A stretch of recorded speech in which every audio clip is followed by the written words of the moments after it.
हम सभी लोग जानते हैं और साइंस भी यह प्रूव कर चुका है कि हम हमारे दिमाग का हाईएस्ट 10% ही यूज़ कर पाते हैं और इनमें से ज़्यादातर हमारा दिमाग बचपन में ही सब कुछ सीखता है और सबसे ज़्यादा एक्टिव रहता है, क्योंकि हम हर रोज़ कुछ ना कुछ नया कर रहे होते हैं। रोज़ पढ़ते हैं, नए नए खेल खेलते हैं और हमेशा एक्टिव रहते हैं।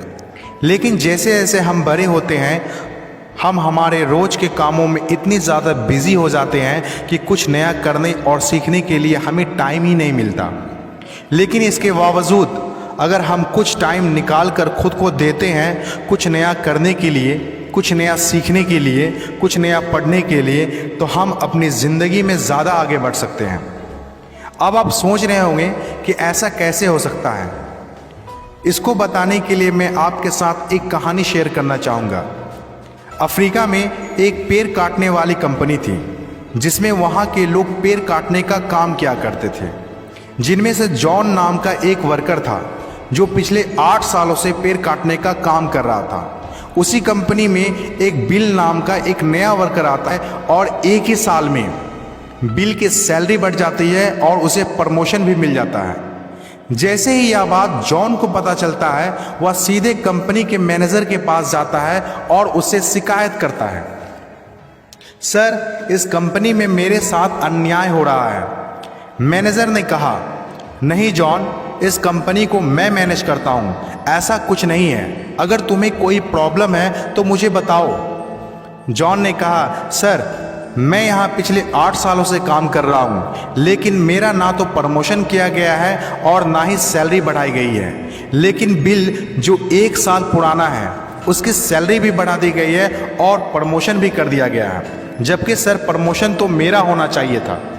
मैनेजर उसकी सारी बातों को सुनता है और उसे कहता है, मैं मानता हूँ कि तुम बहुत ईमानदार और मेहनती हो, लेकिन जॉन, कंपनी के अनुसार जो ज़्यादा पेड़ काटता है उसे ही ज़्यादा सैलरी और प्रमोशन मिलता है। तुम पहले भी 4 पेड़ काटते थे और आज भी तुम 4 ही पेड़ काट रहे हो। लेकिन बिल जो रोज़ 8 पेड़ काटता है, इसीलिए उसे जल्दी प्रमोशन मिल गया। तुम भी रोज़ 8 पेड़ काटो, तुम्हें भी प्रमोशन मिल जाएगा। यह बात सुनकर जॉन लौट जाता है और रोज़ से ज़्यादा मेहनत और ज़्यादा देर तक काम करने लगता है। कुछ दिनों बाद जॉन फिर से मैनेजर के पास जाता है और कहता है, सर, अब मैं ज़्यादा मेहनत कर रहा हूँ और ज़्यादा देर तक कर रहा हूँ, लेकिन फिर भी मैं 5 पेड़ ही काट पाता हूँ। बिल रोज़ 8 पेड़ कैसे काट सकता है? मैनेजर ने कहा, यह बात तो तुम्हें बिल से ही पूछना होगा। यह बात तुम बिल से क्यों नहीं पूछते हो? अगले दिन जॉन बिल के पास जाता है और पूछता है, बिल, तुम रोज़ 8 पेड़ कैसे काट लेते हो? मैं पूरी मेहनत करके भी 4 से 5 पेड़ ही काट पाता हूँ। क्या तुम मुझे बता सकते हो कि तुम पेड़ कैसे काटते हो? बिल ने कहा, पहले तुम बताओ कि तुम अपनी कुल्हाड़ी को कब धार लगाए थे? जॉन ने कहा, मैंने पिछले हफ्ते ही धार लगाया था। बिल ने कहा, मैं हर पेड़ काटने के बाद 5 मिनट का टाइम निकालकर अपनी कुल्हाड़ी को धार देता हूँ। जो पेड़ तुम 2 घंटे में काटते हो वो मैं 1 घंटे में काट देता हूँ। 5 मिनट धार देने से मेरे आने वाले 55 मिनट को बचा देते हैं और मैं आसानी से 8 पेड़ काट लेता हूँ। यह सुनकर जॉन बिल को धन्यवाद देते हुए चला जाता है। अब वह समझ चुका होता है कि सिर्फ ज़्यादा मेहनत और ज़्यादा देर तक करने से कुछ नहीं होने वाला।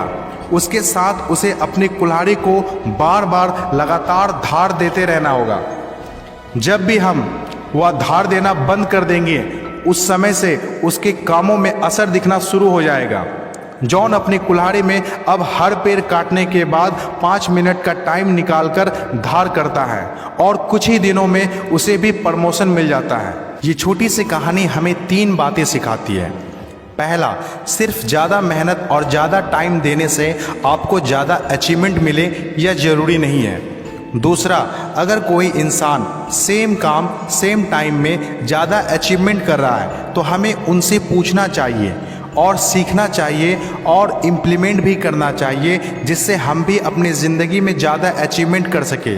तीसरा और आखिरी बात जो सबसे ज़्यादा इम्पोर्टेंट है, वो है अपने लिए टाइम निकालना, ताकि हम कुछ नया सीख सकें, कुछ नया पढ़ सकें और कुछ नया जान सकें, जिससे हम अपनी ज़िंदगी में अभी जहाँ है वहाँ से आगे बढ़ सकें। अगर हम अपनी नॉलेज को और हैबिट्स को बार बार लगातार सुधार नहीं करते रहेंगे तो हम आज जहाँ है ज़िंदगी भर वहीं रह जाएंगे। सो हमें अपने लिए टाइम निकाल कर अपने नॉलेज को और हैबिट को लगातार सुधार करते रहना चाहिए।